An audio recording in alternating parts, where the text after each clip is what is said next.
Before we get started, June is coming up and it's also Pride Month. So our Gay to Win merch is back in stock. T-shirts, like last year, are going to be available now until the end of June. Guess one. And for the first time, by popular request, we will have Gay to Win playmats as well. We'll be donating the money to a local LGBTQ organization, the Bradbury Sullivan Center, Lambda Legal, which is an activist organization for LGBTQ law, and also Trans Lifeline and the Trevor Project. Super looking forward to it. Please support us if you can.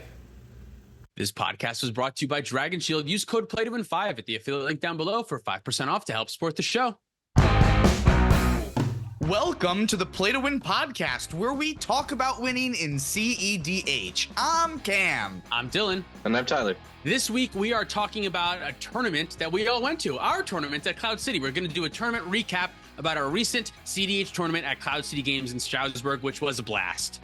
Yeah, we had 91 people that were there. This is the largest event that we've run with Cloud City at their new location that can hold even more people. So it's super exciting that we got so many people to show up. So for those of you that were there, thank you for coming out. It was great. If we're talking about that Cloud City location, not only does it have way more space for people and play space, it has like reasonable food and like a sweet looking arcade in there. Like this mall was way better than all the other malls that Cloud City is in. There's a movie theater in this mall too. And like this, so the place is open late. Yeah, it's completely different from any other mall that I've ever heard of or seen. There was also, very importantly, like a grocery store that was attached to the mall, so you could go get whatever food you wanted to in between rounds, basically. Very helpful for a tournament. Now, we all got to play. We all played in the tournament, so we're just going to go round by round, talk about the decks that we played against, see how things went for us, and I don't want to spoil anything ahead of time. We're going to see how we all did by the end of the episode, okay? Should we talk about what decks we were playing first? Oh, that's a good idea. That's a good idea. Tyler, since the player order that we're going to have as we talk is going to start with you, why don't you tell us about the deck you brought? Yeah, everyone gets so it's a big surprise. I was on Diata again. No, I played Kinnan. Comfort and having confidence in mulligan decisions are important. And even if I was hot on another deck right now, I would probably still be bringing Kinnan to a tournament that I care about. Yeah, I was playing Atraxa. Atraxa I still think is great. Deck is good, powerful. I wanted to see how it did in this type of tournament since I've been playing so much more Atraxa recently. So I played Atraxa, Food Chain. And then I played Kennereth because I've been doing well at Cloud City events with Kennereth. So I figured, why not bring Kenny? Nice. Let's just pop right into round one. Tyler, take us away. What did you play against round one? Round one, I was in first seat. Player in second seat was Luke on Malcolm Kedis. Tim, who was actually in the top four of our previous Play to Win tournament with me, was in seat 3. And then Justin was on Tivit in seat 4. This one was a sweet pod that I was looking forward to. I always really like seeing another Kinnan because a lot of times they kind of play well together. I had a decent hand. I kept a hand that allowed me to do a turn 1 Kinnan with Chromox, and then had a Transmute and a Hullbreaker Horror and a Metamorphin hand, which felt like, a bunch of half game plans at different stages of the game. So it felt pretty flexible. And I thought I would be able to put something together, particularly because Metamorph comes in as an artifact. So I could theoretically transmute it into the One Ring or Basalt or whatever else without having to pay a big mana difference. So I did end up trying an early win with Transmute after using Phyrexian Metamorph and having it come in as a Malcolm, because Malcolm is great in my deck. But I got stopped. There was a bunch of interaction at the table still at that point, even though the other Kinnan player was like completely screwed on mana. Then the Malcolm player tried to win and was stopped. And Tivit tried to present a win and was also stopped. This all being, I think of the first 4 turns. Then I got away with Worldly Tutor to put Conch Sphinx on top and activate Conch Sphinx. By this point, there were 2 Talions on the battlefield, so I basically used the Conch Sphinx to just cast a ton of 2-mana spells into the Talions to draw 4 for every 2-mana spell I cast, which felt pretty fucking good. Wow. And ultimately, this was just a classic case of, if Conch Sphinx survives a turn cycle or so, I just have so much card advantage that I'm going to be able to present wins and interact more or less forever. I feel like that was kind of the whole story. I think the other Kinnan player, Tim, never really got all the way back into the game. He eventually assembled enough mana to be able to do Kinnan activations, but it was just kind of too little too late. And the other 2 players sort of just presented the one win, and then they were back into defense mode.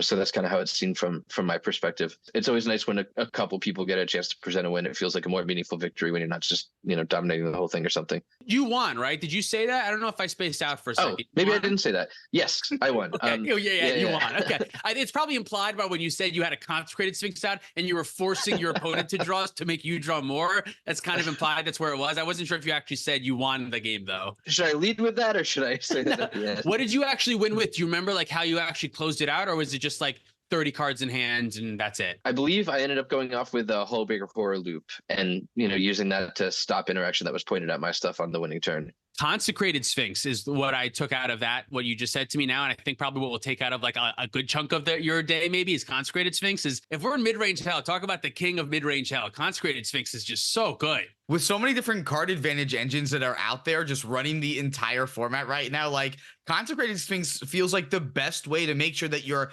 consistently on top of everyone else and like making sure that no one can get ahead of you.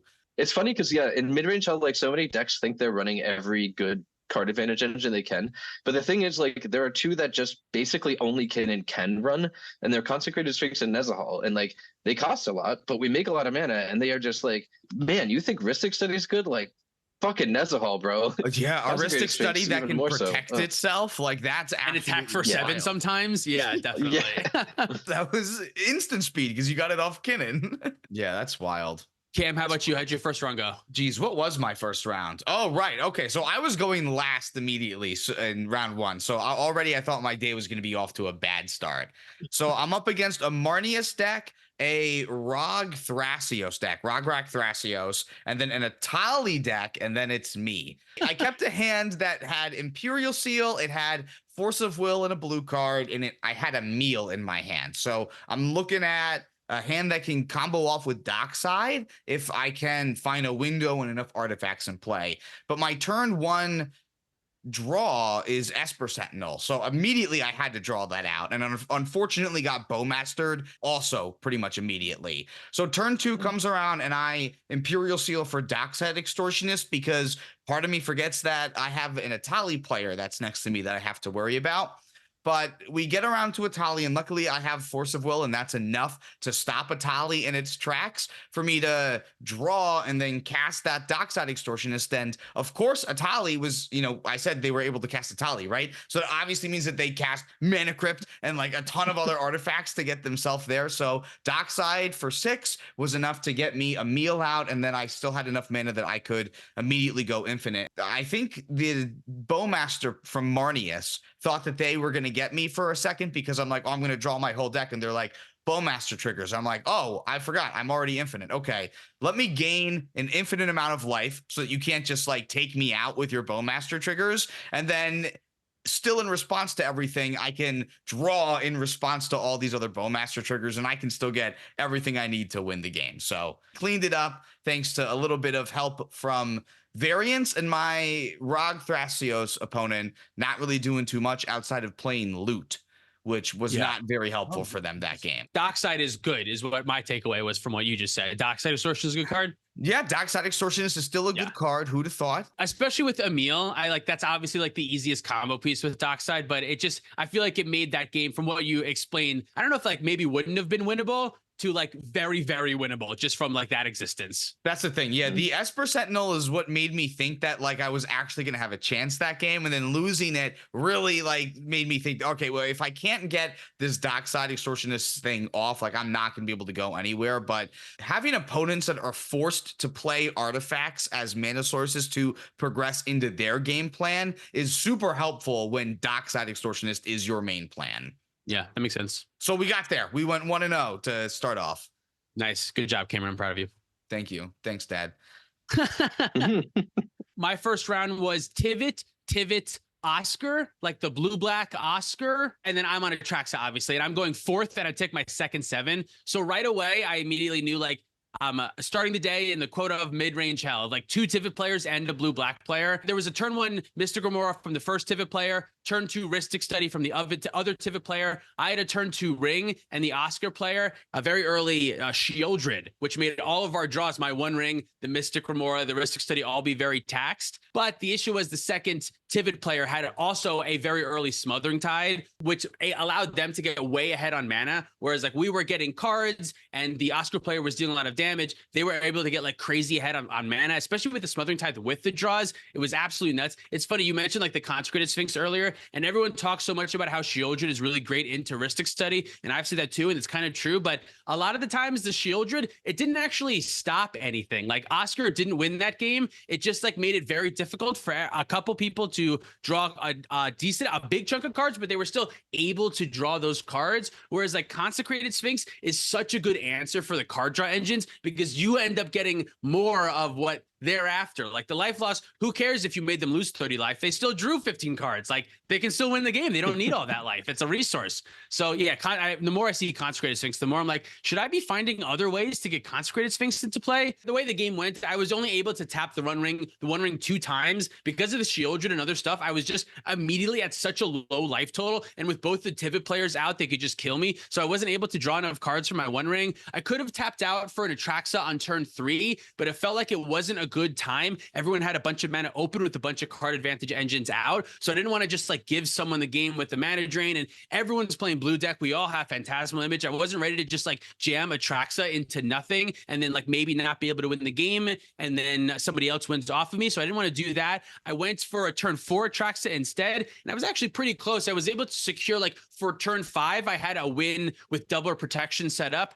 but I never made it to my turn 5 because the Tivit players were drawing so many cards, and the one Tivit player had all the mana. So the other Tivit player said, well, I can't pass to them, so I just got to try to win right now, because if Tivit player number 2 untaps with 100 mana, they're certainly going to win. So I said, all right, well, I'm going to die, so I have to use both of my counter magic on you, first Tivit player. And then second Tivit player was just like, great, now I have 1,000 resources and the only player who could do something is stopped. And I'm not saying that that first Tivit player was in the wrong for doing that. It was actually Squidward, a friend of ours. It was actually someone we know. They were actually right to do that. There was nothing else like, if you pass a turn, you still lose, because the second Tivit player can certainly jam a win through both of my counter spells. It didn't actually matter. It just like, it felt bad for me in the moment of just like, stop your win, stop your win. Next guy, you got everything. And I'm looking at Food Chain and Eternal Scourge in my hand. Like, if I could just untap, couldn't quite get there. Tivit is really powerful still. I talk all this shit on Tivit, and it's a good deck. It's hard to dispute that Tivit is just still a powerful deck, especially into these mid-range grindy worlds. Tivit is still really good. Yeah, seeing 2 of them does somehow feel worse too. You should have just honestly immediately called the judge and tell them that this feels bad. Cheating. It feels bad. I don't like this. I would like to win. Do this. Instead. Repair. Yeah. Repair, please. Repair everyone. I don't like this pot. This is my tournament. You repair. Start slamming on the desk. But yeah, 0-1 start to the day. It's fine. It is what it is. I'm here to have fun. It was a fun game. My game ended very quickly, and your game like took the whole time. So it was cool to like see it progress and like see how that other Tivit player like had to make a copy of Shieldred so that they could still draw cards and go through their Tivit loops with what's the name at the time, Civ? Yeah, at one point there were 2 Shieldreds in play at the same time due to a clone. So the Tivit player, once they got infinite turns, we didn't even scoop right away. We didn't quite know that they would actually have the game in time. Like the game, like the tournament, like the round was already almost over, so we didn't actually scoop. We actually said, like, I think you kind of just have to play this out right now, because I don't know that you'll actually be able to kill us in time. And in case you don't know how this works with Tivit, if you're going through your time Civ infinite loops and getting infinite turns, if you are at time, that turn is the last turn of the game. So like if you go to take an extra turn, you go to your end step, clean up, that's it. There's no more game. It's a draw immediately after that. So you have to make sure that you complete the game before the round goes to time with that loop. Yeah, exactly. So yeah. Cool. I have a terrible follow-up to what I just said. What's your follow? What do you mean? Nothing. We just kind of fell apart. That's why it's terrible. There's nothing. It just kind of fell apart. Should we just go into round 2 since I say we just go into so round 2. So end of round 1, I'm 1-0, Cam's 1-0, and Dylan is 0-1. By the maths of it, that looks like that's correct. Yeah, I'm all right. Yeah, cool. Tyler. Round 2 was kind of weird. So round 2, I didn't actually end up playing. Normally, like certainly one win is not enough to like, you know, secure like drawing the rest of your games, like intentional draw, to try and lock in top 16. In this tournament, it turned out you needed to have 9 points. Wins are 4, draws are 1, in order to have a shot at top 16, and not all 9s made it. And I sat down at pod with Carmen and Joe, who are 2 people that I play with pretty frequently, at another game shop in the area that does cEDH events. I play with them frequently enough that I sort of feel like I would have a hard time playing them objectively in tournament mode. I didn't really want the feels bad of like, you know, an early knockout or whatever. One of us made an argument for like, look, you know, if we draw here, then some of us get paired down, and it theoretically becomes easier to like win the next 2, which then is actually really good. So the 3 of us kind of talked ourselves into our draw. And then our poor unsuspecting opponent, Darren, who was on cEDH, sat down and we said, hey, we all know each other and we kind of want to draw. And he was like, and like thought about it for a while, and we were trying to make it clear, like, listen, really no pressure, like we certainly will play it out. He decided he was down with the draw. It does feel pretty good to be 1-0-1 going into the second round, honestly, so I don't think that was a feels bad for anyone. And then we just ended up jamming for fun. Darren was on cEDH, which is a deck I'm afraid of, honestly. Carmen was on Malcolm Timna, which she insists is called Femboy Farm. I think that's a thing now. I like it, so I'm just going with it. Me on Cannon and C3, and Joe on Blue Farm. And I did end up winning the game. We kind of played for fun. I don't know. Maybe I should have asked to play it out, but man, I'm glad I didn't. No regrets, but it was definitely a weird choice to ID in round 2. Yeah, that is kind of weird. I feel like that feeds into like what a lot of people say is like you can just go win one game and then draw out the rest of the tournament. Like that's the meme, and you actually like almost did that. No, you specifically couldn't with the tournament math in this tournament. Yeah, I do want to be clear about that. Yeah. But close. Like 3 wins was locked in. You were definitely going to top 16, and then like like you said, 2 wins and a draw. I think there was a couple people that made into top 16 with that, but not many. To be clear, if you got 10 points, then you were guaranteed top 16. It's just some of the people with 9 points were going to be getting top 16. So you also had to make sure you had good tiebreakers if you were in that spot. All right, my round 2 is probably the most interesting round of the day. So Ishai Francisco was player 1. Then I was going second. Then the Cody player, who made it to the finals last time, was in my pod going third. And then the Tivit player that beat the pants off of Dylan was the 4th player in my pod. And Ishai got out on turn 1 with the Jeweled Lotus. So obviously none of us decided to not cast spells. We were all just going to feed the crap out of this Ishai. And I'm kind of used to Ishai having Jessica to go along with him. So I wasn't as afraid immediately, but this bird got really huge really quickly. Ishai hit the Tivit player for like 13 commander damage and then hit me for 14. And so then on their next turn, I'm looking at a Gilded Drake in my hand and just trying to come up with reasons for Ishai to not come my way and to go at the Tivit player instead. And ultimately we the table, it was really me and the Ishai player had realized that after Tivit had played a Trouble in Pairs and had the ability to cast Tivit on their next turn and have a flying blocker, that was much more scary than the other card advantage pieces that were already on parity on the board. Like they had just enough more advantage that they were the threat. So Ishai ended up being able to take out Tivit, leaving me the ability to steal Ishai for just the turn, get Grand Abolisher out, and then I unfortunately had to go around again, but I still was not dying to Ishai at that point. So I was able to clean it up with Grand Abolisher protection with another. How did I win? Did I dockside again? Yeah, I docksided again with only 2 other players in play. Did you say you Gilded Drake how'd you steal the Ishai? I Gilded Draked. Yeah, I Gilded Draked the Ishai. And what's funny then, on the turn that I had to pass before I could win,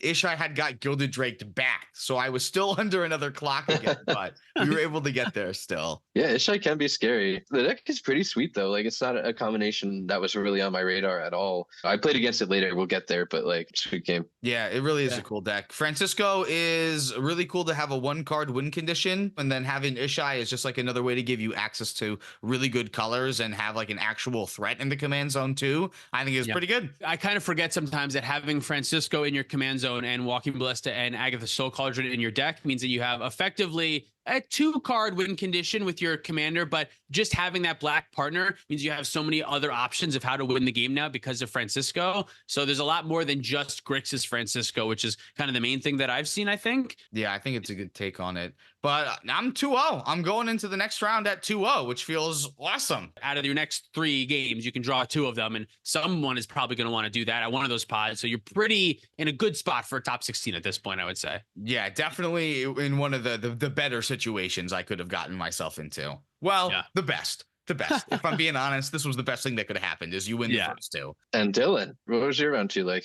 Round 2 was great for me. Round 2, I had a start of Esper Sentinel on turn 1, and then Delighted Halfling and Deathrite Shaman on turn 2. I had the option to go Mana Dork turn 1, but it's so funny in cEDH. I think it's right to go Esper Sentinel on turn 2, especially, or Esper Sentinel on turn 1, rather, and then do Dorks on turn 2, especially because by turn 3, I'm going to have the same amount of mana either way, whether I go Dork on turn 1 or Dork on turn 2. But if I do Dork on turn 1 and then turn 2 Esper Sentinel and a second Dork, by turn 3, I get to the same situation that I would have had I not done that, which is 2 Dorks and Esper Sentinel in play, except I miss out on a whole round of drawing off the Esper Sentinel. So Esper Sentinel first, turn 2, Deathrite, Delighted Halfling. Turn 3, I had Land Drop Mana Crypt, I think, for just like a turn 3 Atraxa. Oh, I didn't even say what pod I was. I should say that because that kind of changes things.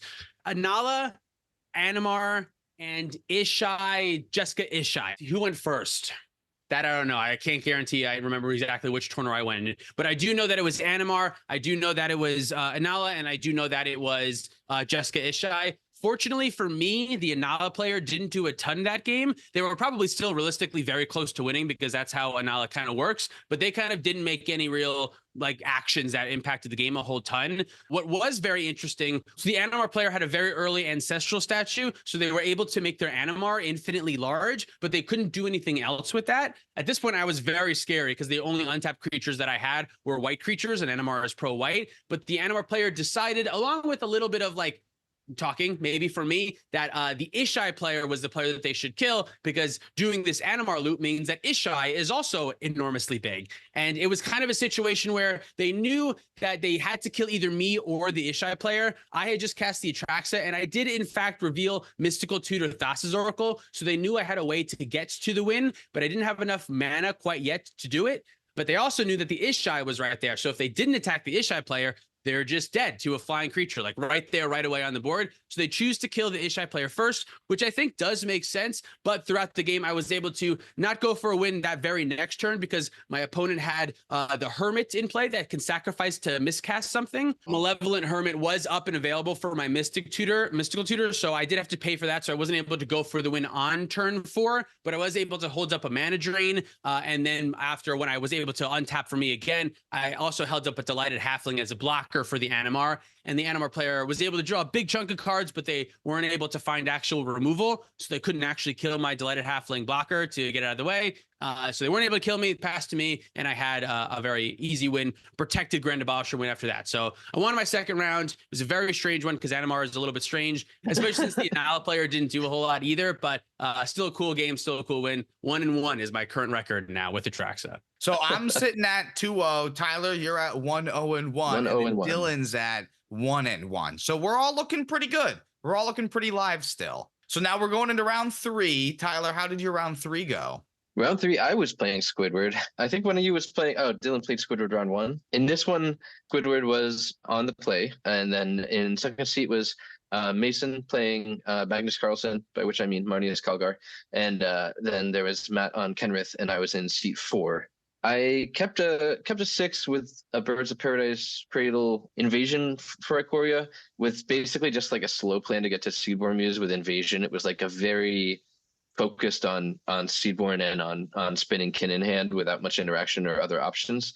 I think I actually should have gone down to 5, to be honest, in retrospect. But anyway, retrospect's always easy. So seat 1, Squidward on turn 1 got down to Mr. Cremora, and then seat 3, the Kenrith player also got down to Mr. Cremora, so I was feeling very behind right off the bed. the bat. They drew a ton of cards over the next like turn or two. Squidward then let his die and played Ristic instead. I did end up getting the Invasion of Ikoria off for Seedborn, and I had a Fierce Guardianship to defend it off of a Wishclaw talisman that got passed to me because I was the obvious one in in last place at that moment. But that was not enough. I got the Seedborn Muse down, but then Squidward untapped and won with the Oracle, and there was just not enough interaction to stop him. So that was a pretty straightforward game. Happy to see Squidward win, and it was still a fun game, but I felt like I did fucking nothing useful in all that game. So at that point, I'm 1-1-1. Still not in a bad spot technically for a top 16. Still very low. Yeah. You're what about halfway you? to what you need, really. Yeah. So I didn't take a lot of notes on this round. I know I was in seat 1. Seat 2 was Crown Kadama. Seat 3 was Magda, and then seat 4 was Sisay. And we were all at the point where we realized we were the only 2-0 pod because Tyler's pod drew. So with us being the only 2-0 pod, we were in the lead. I was the number 1 seed in the tournament, followed by the rest of the players at my table. So at that point, we spent 15 minutes deliberating if we were going to draw. And at that point, it being 15 minutes into the round was a huge factor into us drawing. So at that point, we also kind of thought that 9 points was exactly what we needed to get in, but I think we were a little bit more confident that we were going to be able to force draws in the next round and continued to be paired against people with our same record. Which the one thing I will spoil is that didn't happen. So we ended up doing an intentional draw, and hindsight being 2020, of course, I won that game, and I completely regret the intentional draw because if everything would have worked out the same, I would be at 3-0 going into round 4, which would have put me at this guaranteed spot, and I wouldn't have mattered what happened the rest of the day. But I don't know if that might have even affected my opening hand. Magda mulled the 5 that game. I don't remember a ton of my opening hand, but I know it had 4 lands in it, and it looked a little bit slow, but we were able to get there. I made the Magda player the enemy the whole time. One of my favorite things about knowing Magda from playing Magda now is that I know exactly what it takes for the deck to win. Even though it's been updated more since I stopped playing it, I still know the 95% of what Magda's up to now. Really feels like there's nothing that they can get away with a lot of the time, and making sure that we kept them under all of our thumbs enabled me to make sure that all of the interaction was going to them, especially after they had tutored for Dockside to hand with Imperial Recruiter too. So it was just kind of telegraphed that they were going to make a ton. I just kept reminding the table, hey, Cursed Mirror is a card, right? They only need Dockside to make 6 treasures in order for this to work out really well. So yeah, so we cleaned up the practice game for round 4, but we're going into round 4 with a record of 2-0-1, sitting at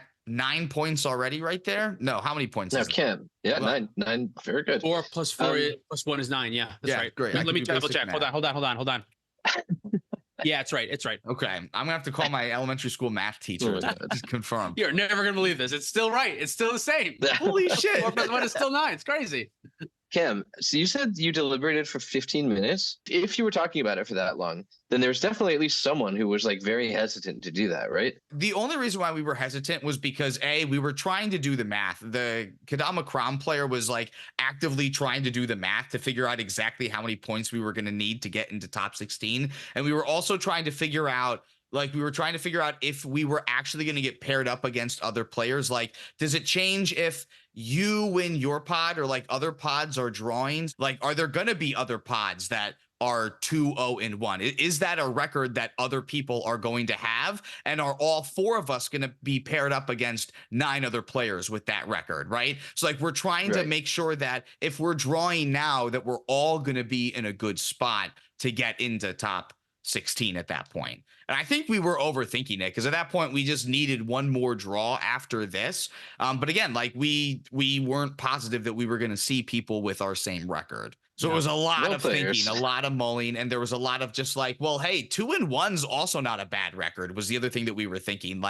That still puts you in a good spot. And if someone's 3-0 at the end of this and they're guaranteed in, is that a risk that we were really willing to take? And I should have taken it. Of course, if I would have lost that game, I would have said, oh, I'm glad I didn't do that, right? It's Yeah. like not looking at the top card of your library when you're mulliganing, right? You're not supposed to do that. And I feel like I would have mulliganed that 4-land hand if we actually were playing for real. Like it didn't have a turn 1 Mystic Remora or like any of these other card advantage. I forgot to mention this in round 2, but I also had like really early turn 1 card advantage engines, turn 1 Mystic Remora. Like all of my games have been really focused around winning with these card advantage engines so far. And I didn't have that this game. So maybe that would have even thrown off my opening hand. Maybe that would have given me a better hand, but maybe it would have given me a worse hand. And maybe it would have interacted weirdly. It's all a bunch of hearsay and a bunch of magic theory that I'm wasting everyone's time with by Certainly, there now, can't be any math that explains which one of these things is better. No, but I'll tell you what, No. drawing, putting me at 9 points, 2-0-1, still feels good. I have 2 more rounds to figure out what I need to do to get into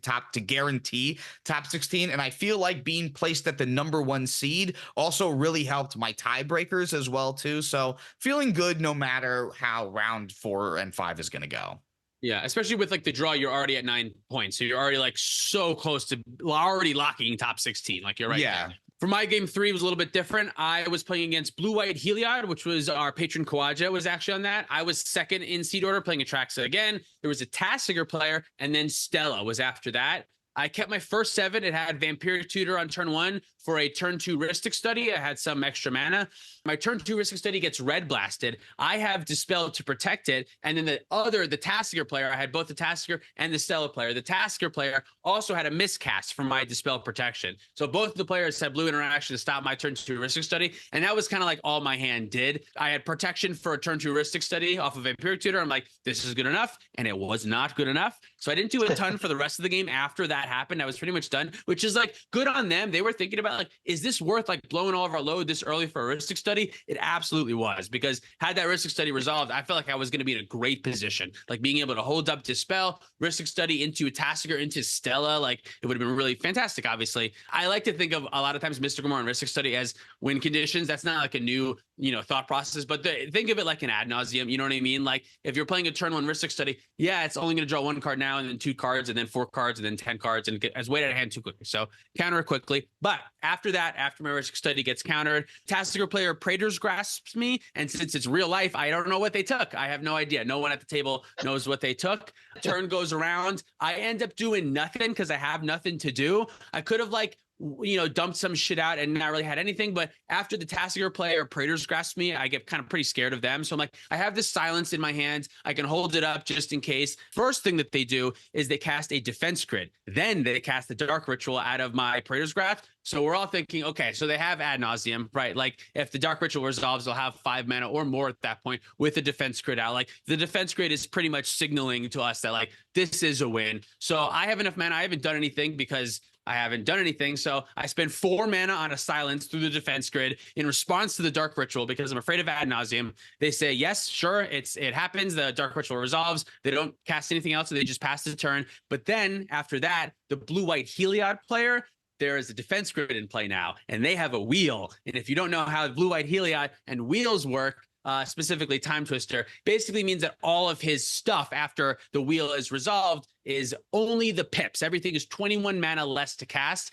And from there, Kawaja was able to just very easily assemble a win with the defense grid protection from the Tasigur player, just drawing cards, so many cards. And just, I'm pretty sure the final win was with the Hullbreaker Horror looping through everything. But yeah, Kawaja did a great job of just like cleaning up the mess perfectly. Like us other 3 players were just like Rhystic Study, counterspell, blah, blah, blah, blah, blah, all this shit. And then Kawaja's like, I'll take over from here. Quickly and easily cleaned up the game after that. So a great win, Kawaja. Good job. I am, however, 1 and 2 at this point, feeling not great. That's when you're like, oh God, do I have to win out? Like, yeah. And then everyone's so nice and I'm having such a good time. I quickly forget about that. I had a blast. It was so much fun. So it made me feel a lot better about not doing particularly well at this point, but it is what it is. I still pretty confident up to this point with my decisions. I think my keep on 7, looking for turn 2 Rhystic Study with backup, is like a fine keep. It just didn't work out for me that time. Really, I don't know if there would have been a ton else that I could have done, especially in those early games that would have changed how that game went. So I think I just got a little bit of bad variance. I don't think you always see like 2 different opponents fighting over like your 1 card advantage engine. That doesn't happen all the time. So had that Rhystic Study resolved, that means that after I did the same thing, the same silence move to stop the Tassiger player from going. See, maybe even not, because the defense grid makes the math all wonky. Even if the Ristic study had resolved, the defense grid was there. I was only doing one thing that turn either way, and Tassiger was just saying, you got to do it to me, or I'm going to win the game right now, I'm going to lose the game. And that's like a very fair move. I don't think the Tassiger player did anything wrong, but the blue-eye player was able to capitalize off of the defense grid and play very, very easily. Yeah, they do not care about defense grid after they wheel. This is very much the win second concept, though. You know what I mean? This is the problem with defense grid. Is defense grid is almost like silence in that it says, I demand an answer right now. Like, spend the interaction right now. And if that interaction works, then they're just stopped, and now everyone else has the defense grid to try and win. I don't think I like the play patterns for that card, but I don't play decks that would run it enough to really have the experience to back that up. So it's just a hunch. It's so hard to say, right? Because like with decks like that, your losses always look so messy and shitty. When you lose, you're either giving the game to somebody else or you didn't do anything the whole game. But when you win spectacularly, and you still win like percentage wise a decent amount of time. Like just looking at the math, it probably does make sense to play the card, but your losses are just so terrible. Like if he didn't have the defense grid, he would have just lost to me probably instead or something like that. But he, you know what I mean? So it didn't really matter to him. He loses one way or the other. So it's tough to say. You remember the losses a lot more than you remember the wins that it gives you. So I think like with defense grid in particular, because those losses are so brutal and so memorable, its negativity stays with you a lot more than any time it'll win you the game. I have a quick aside. Do you guys think defense grid, but geared towards cEDH would be like too powerful? Like if it was just 2-mana artifact, your opponent's spells cost 3 more on your turn, that would see play in like most decks, right? You mean asymmetrical? What did I say? Yeah, I meant asymmetrical. So you mean it only impacts your opponents? Your spells remain cheap? No. Sorry. I mean, like it doesn't help your opponents win the game. It says on your turn, like a hypothetical card, on your turn, your opponent's spells cost 3 more to cast, rather than defense grid that says on each player's turn, their opponents cost 3 more. Do you know what I'm saying? Yeah. No. Say this one more time. Tyler, would you play this card? 2 mana, 2 generic mana for an artifact that says during your turn, spells your opponent's cast cost 3 more to cast. Would you play that in blue decks? No, it's still basically the same thing. All it does is freeze you and only you, right? You and only you up to interact on other people's turns, but your other 2 opponents are still locked out on their turns. No. The way that different. this is worded specifically makes it like Grand Abolisher, so that it's only during your turn that effect happens, and then when you pass the turn, all during of your your turn, opponents are freed turn. up. Yeah. Oh, I see. That's the difference during your turn versus during each player's turn. Okay. Yeah, I mean, yeah, that's fucking way better, obviously. My question is, would you play it in blue decks? Is it good enough to be better than a counterspell, that theoretical card? Would is that you better consider it in Kinnan? Fuck no, absolutely not. Okay, it's still not good enough to be in blue decks. That was my real question. Okay. I'm sorry it took me so long to understand that. I kept thinking, I don't know. Every time there's a card that's just trying to like fucking marry Trinisphere and Grand Abolisher into one thing, it confuses the fuck out of me. It's a stupid hypothetical that doesn't matter, but I'm glad we're past it. All right, yeah, let's move past this. Why don't we just go into round 4? How about we do that? All right, so just a quick recap. I'm sitting at 2-0-1. Tyler is at 1-1-1. 3 1s. Like Modern Horizons 3 that's coming out soon. And then Dylan is those are eyes, Cameron. No, those are eyes. Those aren't ones. No, they're lowercase L's, Tyler. That could be true too. Modern Horizons 3. Modern Horizons 3 or Modern Horizons Modern Horizons ILI. Or Modern Horizons 111. We are not sure. We haven't figured it out yet. Sometimes I feel like we're playing the game of how stupid can we be? Astoundingly stupid. Anyone who's met me in this like, is real life can attest. This is a game to you? I'd be dumber about this. This is my life. All right, let's talk about round 4. Tyler, tell us about round 4. How did your round 4 go? Round 4, cool. So I was playing a Blue Farm player, Jim, in seat 1. Fernando, who we talked about already, who is on Ishai Francisco in seat 2. And then Kurt, another local player on Obnix in seat 3. And then I'm in seat 4. I did not take notes on this one until way later, so I think I don't remember some of the relevant stuff that other players did, but I'm going to do my best here and just stick with me. I think I can get the meat of it across. There were not a ton of like hyper relevant early plays, at least certainly not out of me. I felt like Blue Farm was doing a little less than I'm used to. I was kind of overly scared of Ishai Francisco just because I had, looked at the deck and talked to him a bunch about it, and it seemed really sweet. I kind of rolled along as Kinnan and played a Thrasios relatively early. I want to say like turn 3, and then just passed. And on that turn cycle, there was either already a Dothy down or it came down that turn cycle. There was a Ranger Captain that came down that turn cycle. There was an Ishai that was getting bigger and bigger and bigger and threatening to kill players.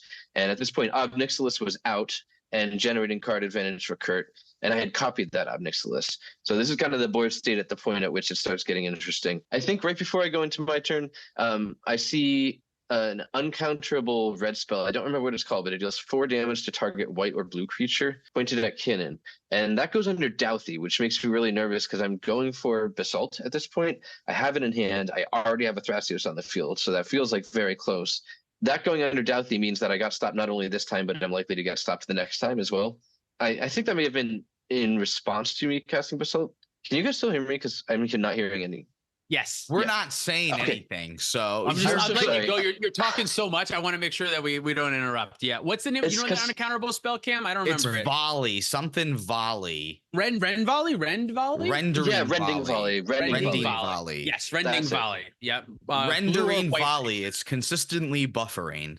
It's buffering all the time. It doesn't actually ever resolve. It just goes on the stack. No, it can't be countered, but it doesn't resolve. It doesn't resolve.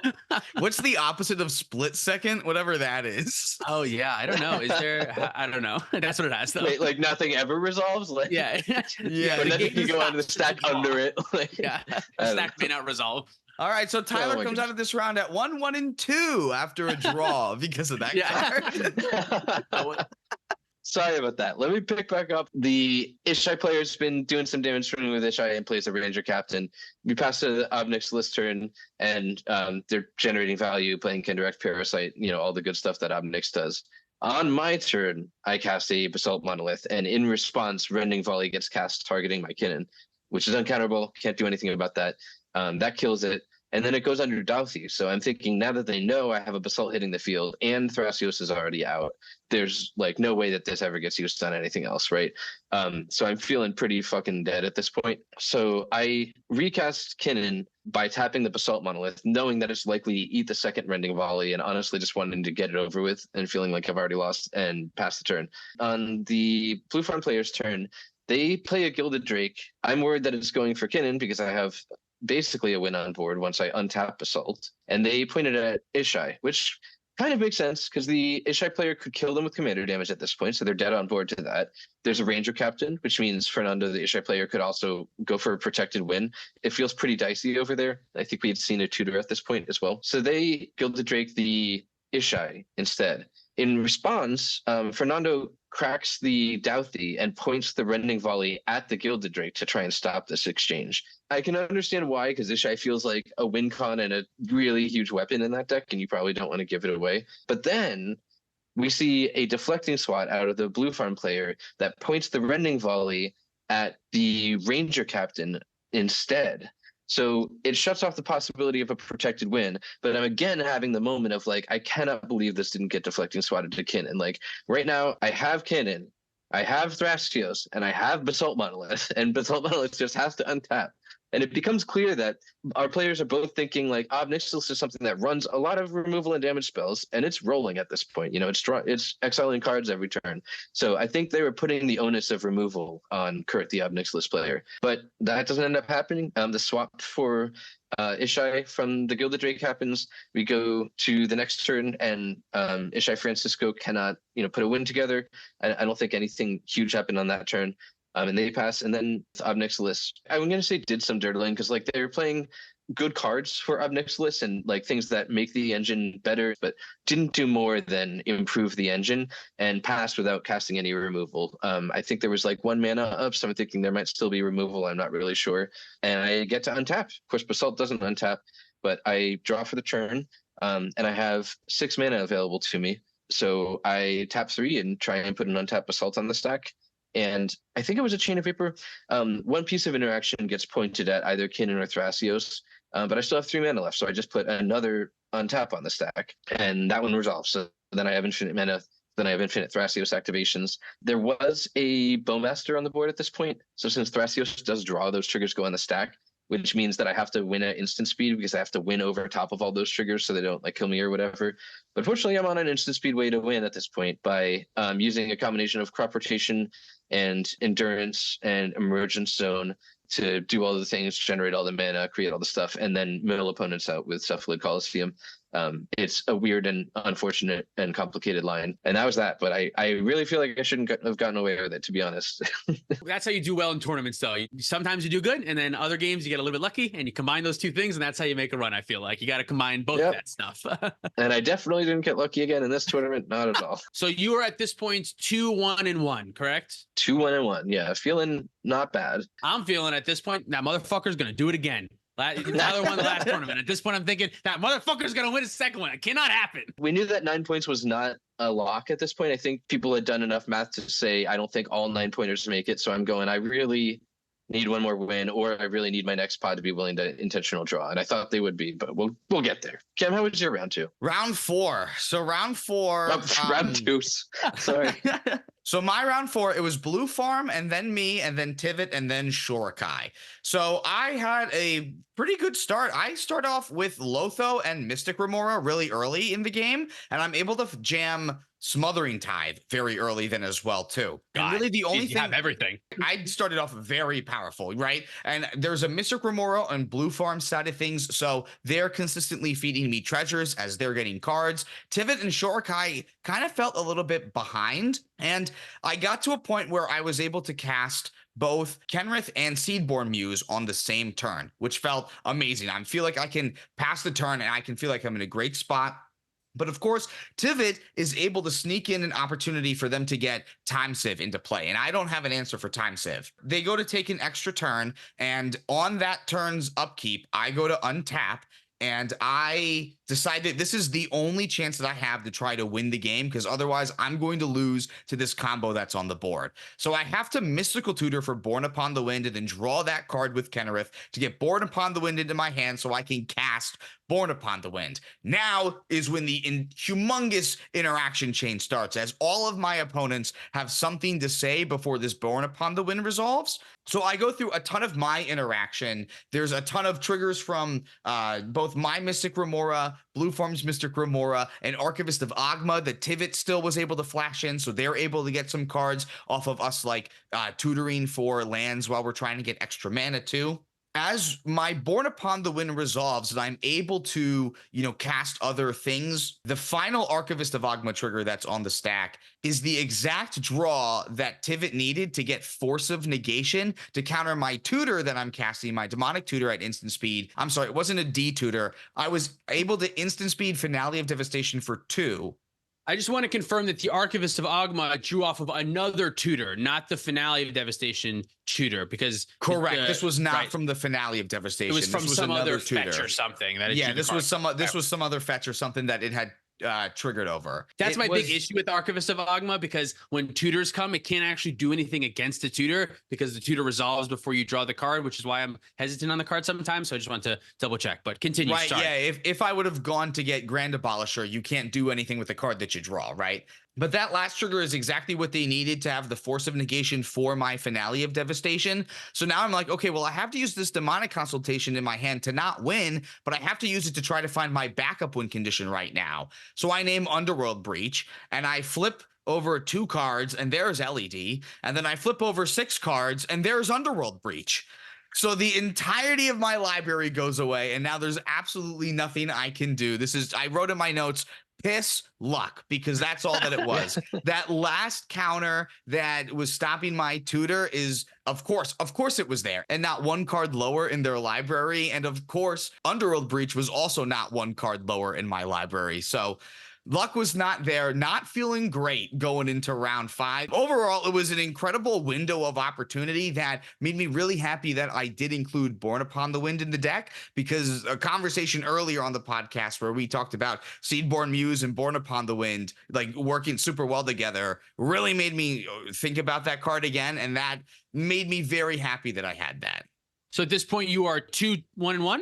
I am 2-1-1. I'm still in the tiebreakers era for Yeah.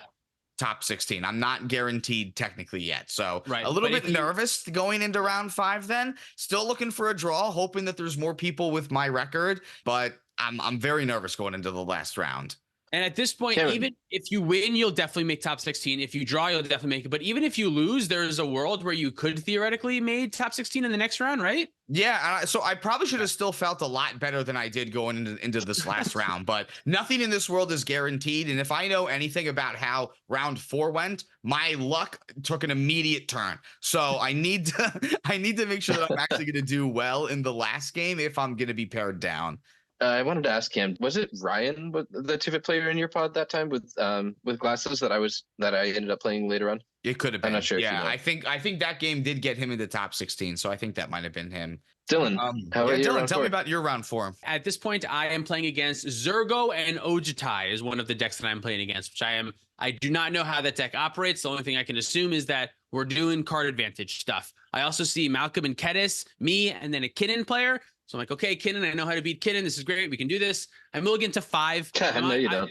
What? Yeah, no, I don't. I'm just kidding. I'm sorry. I couldn't help it. I'm in seat 3 at this point. Kinnan's behind me. I'm mulligan to 5 early on, which kind of stinks, especially because I know that I must win this round to stay in top 16, because if I lose, I'm out entirely. So I'm like, damn, Moto 5 kind of sucks. There's an early fish from Malcolm, and my hand is like kind of like Mana Vault and Mana Crypt are 2 of the cards. So I'm like, damn, that kind of sucks, because I really don't want to just like feed this fish for mana when I can't guarantee I'll use it. So I held out. I don't do anything. Eventually, after it died, I was able to play the Mana Crypt, play the Mana Vault, and cast a Culling Ritual, which would have just demolished the Kinnan player at that point. It would have completely crushed them. They would have been left with basically just like 2 or 3 lands at that point.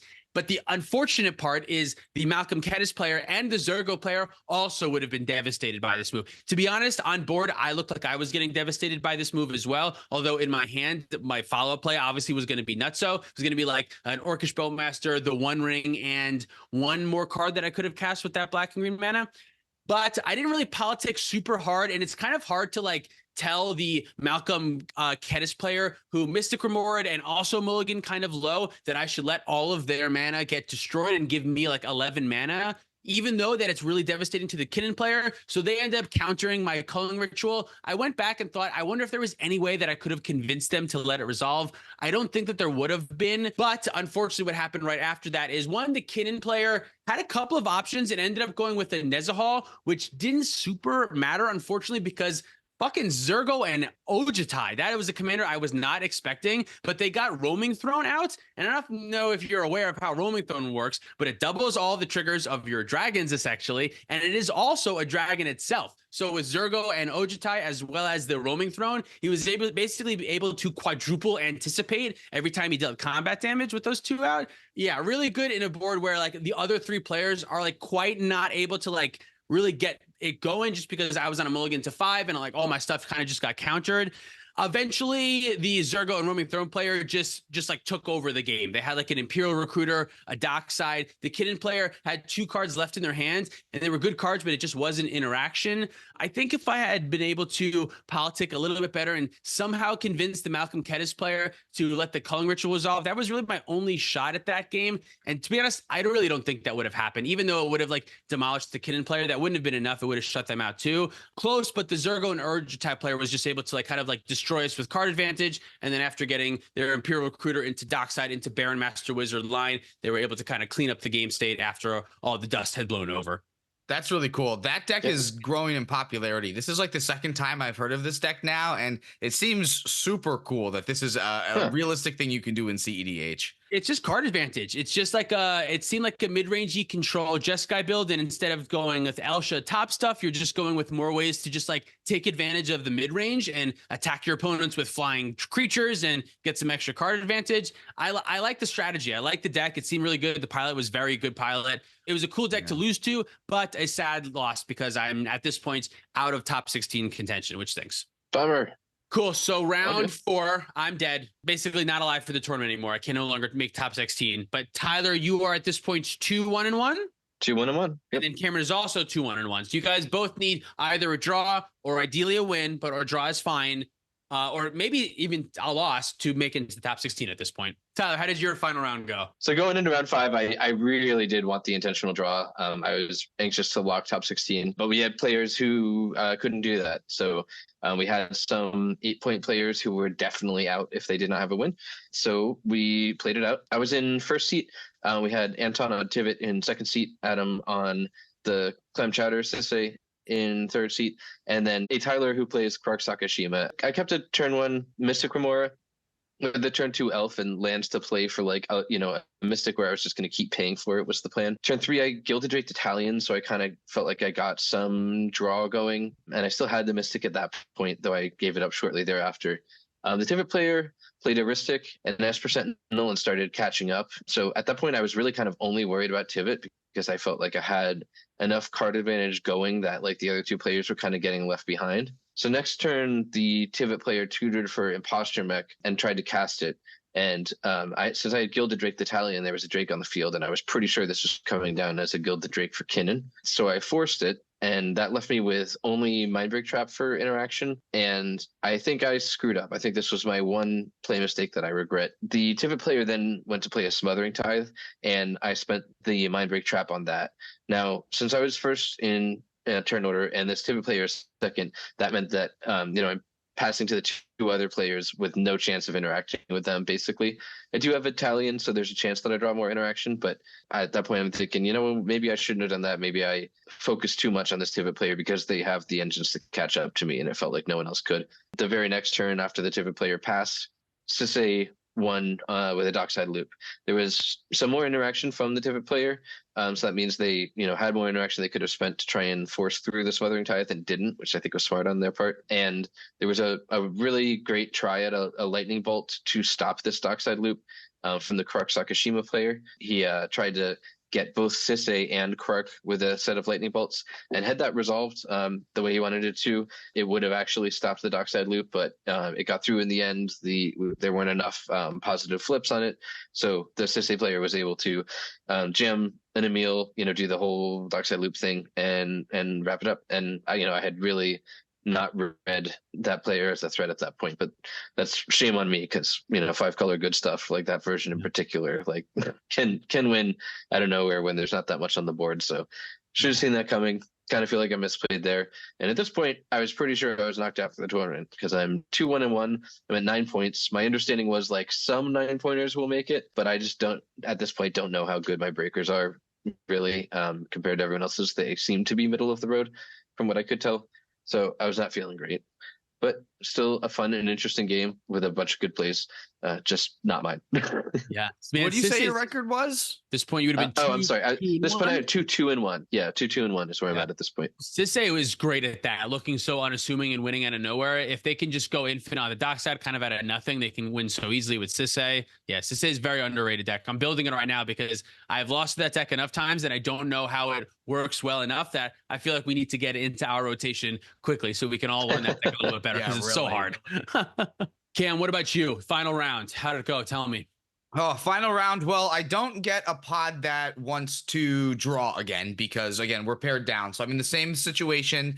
Round 5, we have a Traxa who's going first, Blue Farm who's going second, another Tivit who's going third, and then I'm going last. So again, I'm not feeling too great about it. Now, I thought that the previous game was grindy, but this was the one that actually had taken the cake. Squidward, our friend Squidward. Now all of us have played Squidward today. Squidward was the Tivit player. And this pod went very slow. Not slow in terms of the pace of the game, but just no one was really able to like present wins, and we were all just kind of dirtling for a little bit. Even like when people were trying to do things, we all had interaction for everyone else too. We had a lot of known interaction that was in the pod too. So at one point, like I knew that the Blue Farm player had a silence up. So like we're trying to play around that at the same time. There's a bunch of players that were trying to actually get a win, but the game ended up going to time, and we had the situation where Squidward had a time sieve loop that they were going to go for, but we were at time. So if they went to the next turn, they wouldn't have actually clenched victory quite there. So we went to draw, but I still had Otawara in my hand to stop them from going through the loop. And then I knew that the Blue Farm player had the silence for my turn that was going to stop my win. So this game easily could have gone on for like another hour before anything would have actually finished up. But we went to time. This was exactly enough that I needed to get me 10 points to officially secure top 8. So I'm ending the tournament at 2-2-2. Nice. Yeah. So after all that, it was a draw anyway, even though you wanted to draw in the beginning, and you played a whole long ass game and still a draw. And what's funny is that the draw also put the rest of the pod into top 16 as well, too. So like beginning. Yeah, exactly. We just done it right away. We wouldn't have had to worry about it, but we had to sweat it out and almost kick a bunch of us out. My final round, as you probably know from watching this, I was not in the top 16. I was not able to get there. It's unfortunate, but it happens. It's okay. I was already out at this point. We already know that I'm out. So this game didn't matter either way. But either way, it was still a good game. I had turn 1 Birds into turn 2 Mystic Remora and Esper Sentinel. I know we talked about before how it's better to get the draw in play first, but I didn't actually have any blue mana in my hand, and I really wanted to cast that Mystic Remora. So I thought it was best to turn 1 Birds of Paradise to guarantee I could turn 2 Esper Sentinel and Mystic Remora, rather than turn 1 Esper Sentinel and hope that I find the mana to turn 2 Mystic Remora. That felt a little bit worse to me, especially because I had enough mana for turn 3 Atraxa. This game really, I felt like, was my game to lose. This one, along with my other actual win from the tournament, I felt like in a very dominant position the entire game. I had an early Italian. I was drawing a ton of cards. I had more cards than the whole table combined. I was doing a really good job of just like navigating and like playing a really great game right up until the very end. And this was also like, it's like the end of the day. I know I'm already out, but it was such a shame situation. I had Thassa's Oracle line in my hand. I had a Teferi out the Planeswalker, so I felt like I was very protected. I had a Culling the Weak, so I sacrificed my Talion. So it was like, Thassa's Oracle's fine now. I don't have to worry about the Talion trigger. So that's kind of where my mind was. But I had forgotten about the Cephalid Coliseum that my opponent had played many, many turns ago, that I had actually even brought up in conversation, because I was like, hey, think about that. You should do that now so that you don't have it later. And then I completely forgot about it, which sucks because my win with Teferi, like Teferi doesn't actually protect against that, obviously. And it was also with Tainted Pact. I had 3 blue Devotion as well. So I could have just stopped with the Tainted Pact with 3 cards left in my library. And then whether he activates that land or not, I would still win the game. And instead I didn't. I Tainted Pact until the very last card. I took it confidently. I said, that's Oracle trigger. I win the game. And my opponent said, no, that is not what's happening. I should also probably say the decks that were at this pot. I think I forgot to mention that. It was Elsha, an actual Italian player, Sisse, and then me in 4th position. I was in 4th again, which obviously felt bad in the last round, but who cares? Whatever. It was still a fun game. It was just such a huge and obvious punt that I was like, it was truly my game to lose. I did everything, in my opinion, right up until then. I got rid of the thing that would screw me over, the Talion. I had the Teferi in play. I had so much protection. I had all this shit. I had a counter spell left over in my hand. I can't do anything about that stupid fucking land. So I lost to that, which felt kind of almost poetic as a way to end the day that I was on a loss. Great game by the rest of the players. To be honest, now that I'm thinking about it, I'm not even sure who won. I think that Italian player might have won. I think I kind of like was spacing out and thinking about my life choices a lot after that loss. I was like, damn, what the fuck could I should have just done it. I should have just handed it back to the 3rd card. So I didn't actually pay attention to who won the game, but I'm pretty sure it was Italian. If you're watching this video, please let us know in the comments. I don't remember who won. I'm sorry. Nice. So Tyler, that means you and I yet again made it to top 16. Yeah, I didn't think I was going to, but they go to post it because I was at 9 points and not sure about my breakers, and I did make the cut. We should also say that Brandon, who plays for the channel occasionally, was also at 9 points. His breakers were not as good, though, so unfortunately he missed it by just a couple slots. I think he was like at 18th, if I remember correctly. So we almost had three play to win folks make the cut up to top 16. He bounced back real good after Thassa's Oracle leaned right into a Torpor Orb. Yep, I heard about that one. Good for him. That's the only Brandon story we're gonna have today. So you're welcome, Brandon. Yeah, Nate was Love there you, bud. too. He was a nice guy and helped me out, and also did not make top 16, so made me feel a little better. So thanks, Nate, for doing that. I appreciate that. Made me feel better about my performance. Tyler, let's talk about your top 16 game. Yeah, not me though. I'm fucking going over there and doing something else. I didn't do anything in these games. My top 16 game, I would say the most interesting game of the day, I think. So Dalton was on Kodama Crown in seat 1. Gio was on Stella in seat 2. And then Ryan was on Tivit in seat 3. And then I was seat 4. I'm going to make 3 notes here. I played in Last a lot this tournament. I never saw Mana Crypt one single time, which just makes me very sad. I don't think I ever resolved the One Ring, which also bumps me up. Anyway, going into this game, I had a keep that was a turn 1 land with a Mox Amber. I had a Steel Enchantment, which I didn't see much either, but this was a flex slot that I've been toying with I think after this time, I'm on the side of I'm probably going to cut it. But I also had a Conch Sphinx and a Fimage in my hand, and these are both good cards that Conch Sphinx represents a game plan in and of itself. So that felt like enough for me to keep my second 7. Player 1 on Kodama Chrome kept a great hand that resulted in a turn 2 Dockside for 3 treasures after a turn 1 Spellseeker, and then cast a One Ring.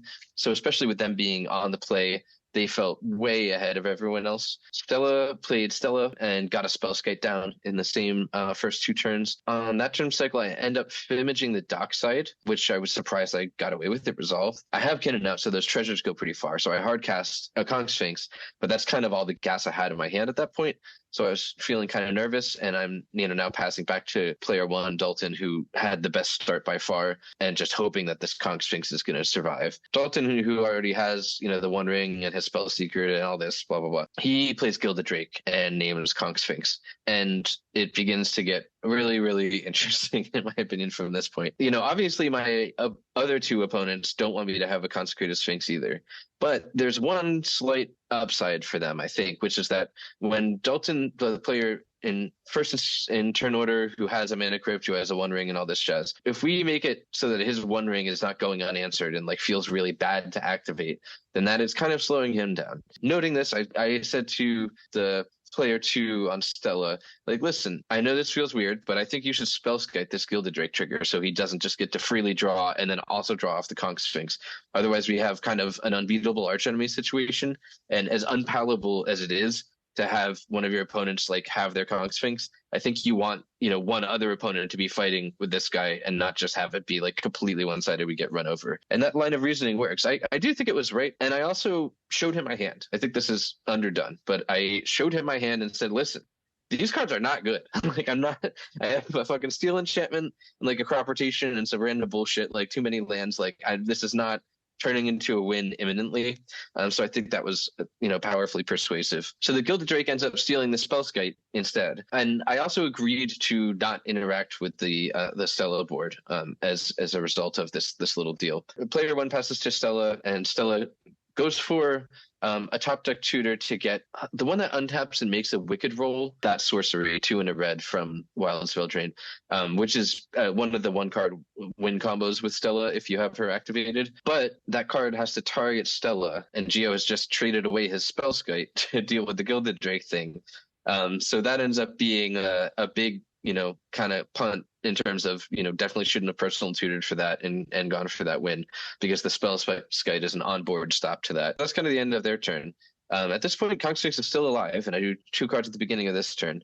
But the Tivit player in seat 3 has made it clear that he has removal for the Consecrated Sphinx. So, before we leave the end step of player 2, I say, look, we're in the same spot. I have 7 cards in hand now, but I will hand you my entire hand. You can look at every single card. You can say whatever you want, because they're still not good. I'm not going to be able to present a win on my turn. And if you want to give me some more gas to be able to potentially fight Kodama Crom with a really strong start, I think you should. And it worked again. I got to keep it. So I'm not sure that was a mistake. He draws. I then get to draw 2 cards. So at this point, I'm at 9 cards. And Dalton, player 1, is really sick of this, so he just has to try and force the issue by activating the One Ring, which would draw me 4 cards because it's got 1 counter on it now. It's going to draw 2, so then I would draw 4. He's saying, look, Tivit player, you now have to kill this because you can't give him 4 cards. That's nuts to do. But he says, no, I'm not going to do that. Let's redraw the 4 cards, and then we're off to the races. So at this point, I have drawn a little bit of interaction, and I'm feeling better about my hand.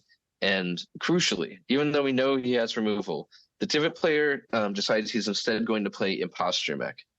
Now, there was a great thing for Imposture Mech to enter as on the field, and all 4 of us missed it in the moment. All 4 players at the table did not realize that what he should have done is had it enter as a Gilded Drake and take my Consecrated Sphinx. But instead, he has it enter as a Consecrated Sphinx of his own, which is a whole different ball of wax. For anyone who's never had the pleasure, when 2 players have a Consecrated Sphinx, they can draw their whole decks. They will trigger off each other a trillion times, but it is a May. So at any point, one player can stop doing the drawing. So even though I know that the Tivit player has removal, he still ends up saying pass to me without casting this removal, even though he has 2 mana up, letting me untap and letting me draw. So this kicks off the Consecrated Sphinx triggers. His Consecrated Sphinx, which is an imposter mech, triggers, and then he takes those triggers and draws, and then I draw, even more. We go this way for a while until I'm at 18 cards in hand, and he starts passing up triggers until we get to the state where I have no triggers for Consecrated left on the field. I've drawn them all. He has 3 Consecrated triggers left that he hasn't resolved, and he now tries to remove my Consecrated Sphinx. The problem is, I'm now at 18 cards in hand, and because he let me untap, I have access to all my mana. So he tries to remove the Conch Sphinx. I have plenty of interaction to get through everything that everyone else has at this point, and enough cards in hand to put together a win by cloning the Dockside again, generating a ton of mana, finding a Void Winter to do stuff safely, and then doing the good old Strassios, Hellbreaker Horror, all the hits. It was really wild. I feel like I should not have been able to win that game, even though I think it was the right play. It felt crazy that my opponent traded a Spellskite for the Gilded Drake to let me have the Conch Sphinx. It felt crazy that I got to untap with that Conch Sphinx when my opponent had a Conch Sphinx instead of copying the Gilded Drake. Like a lot of crazy stuff going on. I think there was a lot of pressure in that game, so I don't want to be too hard on the Tivit player who made that play with the posture mech. It was a tough moment. It was under a lot of pressure from both other opponents too, so definitely a weird spot. But basically, I totally shouldn't have won this game, but it was awesome. It's crazy that the Stella player, you were able to convince the Stella player to put the one thing that would stop them on their side of the board, right? Or give away their one thing that would stop them. If somebody else has a Spellskite, Stella cannot go for the win anymore. You can just redirect when you're targeting Stella to untap it. Spellskite can redirect that to Spellskite. So the fact that you were able to convince the Stella player to give away their one protection piece that was particularly good against them, and then also get into that situation with the Consecrated Sphinx. We know this. Doubling up on Consecrated Sphinx against the Kinnan, especially when the Kinnan has more mana than you, is not a good situation. And Kinnan always has more mana than you. Once you get into that situation where Kinnan has the upper hand on mana because you let Kinnan untap or whatever, it doesn't matter if you have 30 cards and the Kinnan player also has 30 cards. They can do more things. That's hard to envision how that game goes if you don't know it. It's a good point. The point, Dill, that you're making of just never do the Conch Sphinx draw our whole decks, each of us, is pretty much correct. Never do that unless you're going to be the first one to untap and the other player's basically tapped out. Wild game. Absolutely wild game. So you're in top 4 at this point. That secures your launch. That's the top 4 game. I didn't do anything this round. I watched Tyler's game. I watched the Consecrated Sphinx thing from the side. It was insane. I said to myself, oh my God, he's going to do it again. He's going to do it again. I also remember specifically saying at one point, don't talk. Not at them as players, just as a general, don't talk. If you're playing cEDH in a tournament, yes, obviously we want to have fun. We're having a good time. I'm not saying be a complete poker mute, but don't politic. It's not good for you to politic. If someone is politicking against you, it means they want you to do something that's in their favor. So make the right decision because you're a smart Magic player and you know what to do, but don't talk. Don't talk. I just don't agree with you on that. I think sometimes the right decision is not obvious to you because, who's going to think oh, I should intervene and trade my Spellskite for that Conch Sphinx. But then when you parse it as you need an opponent to fight your other archenemy opponent, it's, I don't know, kind of makes more sense. But I see where you're coming from. You shouldn't always listen. There's a line. There's a line that you cross where there's times where if your opponent is educating you on something, that's different than convincing them to make a play that's objectively bad for them. Talking your Ishai opponent into killing someone else, that's politicking. It's completely different when you're generally teaching someone about a line that they can't see that can actually get them out of something. I think those are two completely different things that get convoluted as the same thing all the time. Yeah, when I say don't talk, I don't mean don't listen. You can listen. If your opponent tells you something that is new information to you, yes, change your decision, but don't engage with them. You know what I mean? They are still your opponent at the end of the day. They want what's best for them and not for you. If they tell you you should swap the Gilded Drake for the Spellskite and you really truly think it's a good idea, and you're right, Tyler, sometimes that might be a good idea, then do it. Really what I mean is you don't necessarily have to do it. You know what I mean? You can listen to your opponents. You don't have to talk with them. It's the easiest way to get yourself into trouble is to blindly trust someone who does not have your best interest. And then all you're going to be able to do is just blame yourself later. If you're not learning anything new from this interaction and they're trying to get you to do something, that's when you don't talk. That's when you don't listen. Cameron, how about you? How'd your game go? So my top 16 game was Malcolm Kettis going first, then me, and then another Blue Farm and another Atraxa. I feel like I've been saying a lot of the same decks all day. Yeah. Malcolm Kettis had a turn 1 fish. I had a turn 1 fish, and of course they had mental misstep for it. And then the blue farm player had a turn 1 fish, which was wild. This kind of shit never happens. Of course, the Atraxa player had a turn 2 fish. So we're all dying laughing.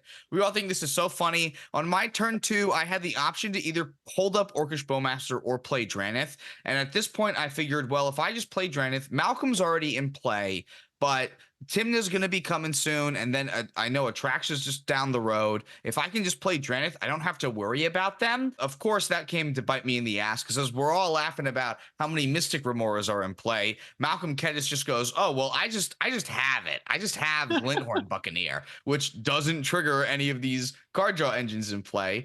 They go to attack, they make enough treasures so that they can, activate Glinthorn Buccaneer, and wouldn't you know it, all of our life totals are exactly 37. So it's not even like there's additional math that we have to do to figure it out. We just know that this is it. It was, again, 2 times in a row now where I lost in the top 16 incredibly fast because I played the wrong card at the wrong time. I mean, hindsight's 2020. Who would have known that I needed Orcish Bowmaster to be there so that they couldn't go through that combo? Because if you don't know, that combo makes you discard and draw through your whole deck as you're dealing damage. So they can't do that if Orcish Bowmaster's there. I didn't do that. I played the wrong thing, staring at this stupid Bowmaster in my hand going, I need to invest in a Millennium Eye, I guess, because that's the only way that I'm going to be able to win more cEDH games.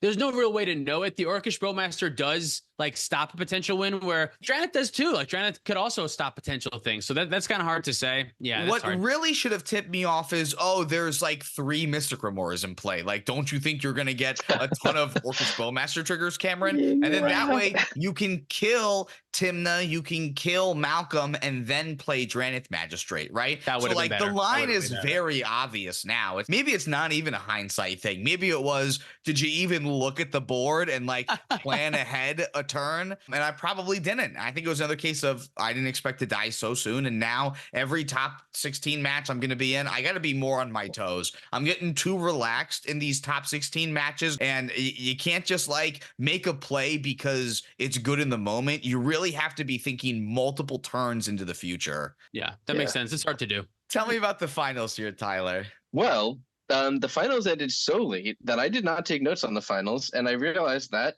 today when I went to go find them.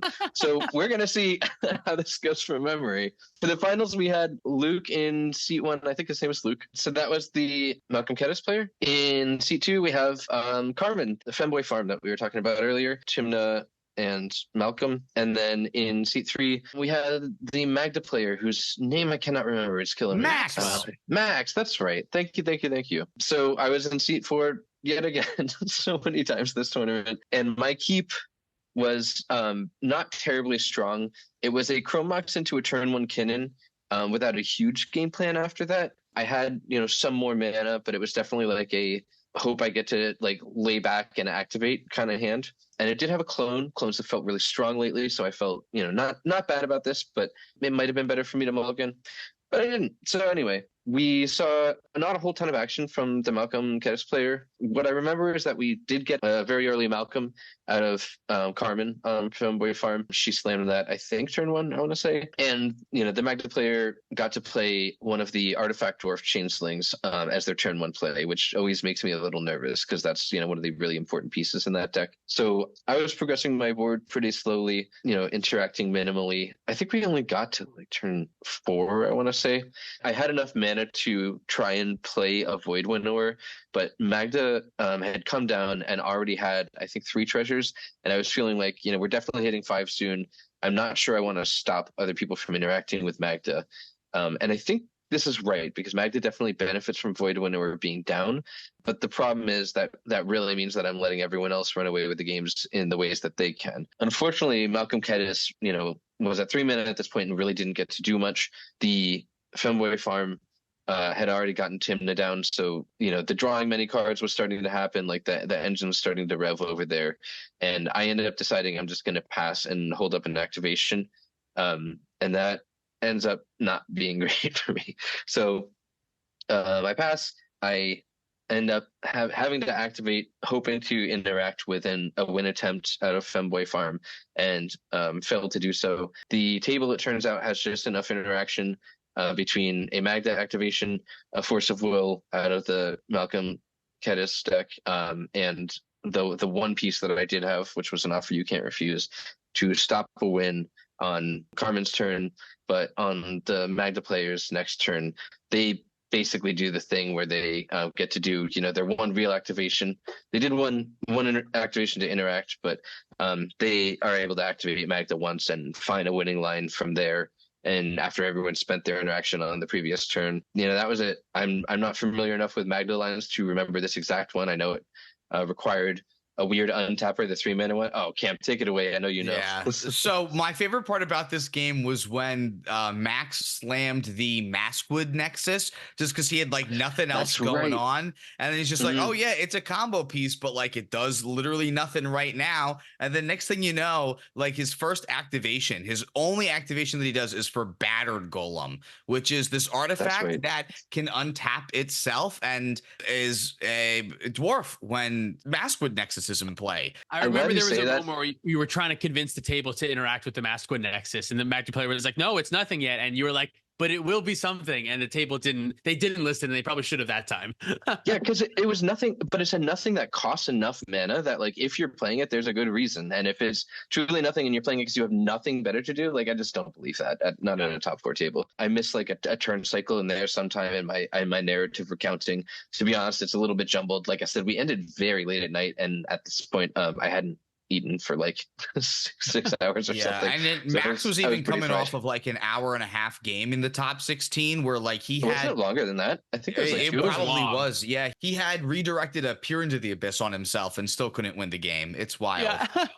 Yeah. His top 16 match was really fucking incredible. He ended up winning with combat damage after that Peer into the Abyss, I think. Yeah. He was the Magda player that I played in round 3 that we drew against. So very happy to see him get all the way to get the win. Congrats, Max. Magda is a fucking powerhouse right now. Yeah, still does a ton. You think that Orcish Bowmaster is going to do something to hurt that commander, but Magda still has so many tricks up its sleeve. You can just sandbag her in the command zone until you need it. Not every deck plays Orcish Bowmaster, so there's a lot of pods where you are going to be totally safe, and that deck's going to get away with a lot of wins. It scares the hell out of me too on Kinnan, honestly, because it's just Kinnan is not great at interacting with that deck in particular. Yeah, that makes sense. Kinnan's much better against decks that cast a lot of spells, I feel like. Magda doesn't really need to cast a lot once it's got its kind of stuff going. So that makes sense. Well, that was the tournament that we did at Cloud City. We're going to be doing these every 3-4 months at this point now. So we'll keep doing more of these tournament reports if you guys like seeing them. We didn't mention that we were even on Zoom today because Tyler's out of the state. So we're Do you think they know yet that we're on Zoom? I feel like it's apparent. I don't know. I brought some Magic cards down here because I just can't help it when I'm traveling for work, particularly with this particular coworker who's the guy who turned me on to Commander many, many years ago. We went to a game store to jam some Commander while we were down here in the Stockton, California area. The place was called War Torn Front, but I was really tickled because the sign says War Torn Front and then it's subtitled Play to Win. Like that's just like their motto or something. I don't know. Nice. So I was really, really tickled. I walked in there. I was like, hey. Someone tweeted at us saying that they saw you at a game store and didn't recognize it was you until after or something. It could have been a War Torn Front. It could have been at there's a spot called Gameology in Upland, California. I do love doing that. Thanks to the folks at either of those game stores. If you end up hearing this, thanks so much for watching. If you like to support us directly, you can do so on Patreon, like our $100 patrons. Old and Grumpy, Sarion, Gecko21, Caleb Ritchie, Zach Hartley, Kajo Alex, Sean in the Ice, Mark Cirillo, SoCal Acura, Stormageddon, Luke Cook, Demon of Rosgrees, Peter Stewart, Uncle Butts, Nick Foles, Godo9, Quadja A. Hamid, Lauren Connell, and Baby Jeebus. If you want to pick up any of our merch, you can do that at playtowinmtg.com. Thank you so much, Dragon Shield, for supporting the show. Make sure you check out our affiliate link down below and use code PlayToWin5 for 5% off your order. You can check us out on Twitter, TikTok, and Instagram for more content. Thank you so much for watching. See you next time. Bye. The $50 patrons: Nick Saxby, Jacob Bowler, Luca Bressold, Big Mike, Nicholas Balder, Reactive, Tyler Watson, Brian Barrington, Zachary Colson, Tyler H, X Tyler the Tree X, Mallcraft, Driving Crooner, Jabaha, Mace the Ace, Dalton Poteet, Hobo Ghost, Justin, Mansolo, Pedro, Jacob Depp, Michael Ballou, Jan Wildfang, Thomas Bueno, and David Nelson. For listening. I actually kept pretty good notes this time, so it should be good. All right, let me try again. Sorry. And so round 1. Action. Oh, now you cut him off. Come on. Fuck. So round Action. one. And action. Oh, damn, that was my joke. I wanted to do it now. Stop it. Alright. Please, I'm too tired for this. I'm on West Coast time. I've got like 4 hours of sleep.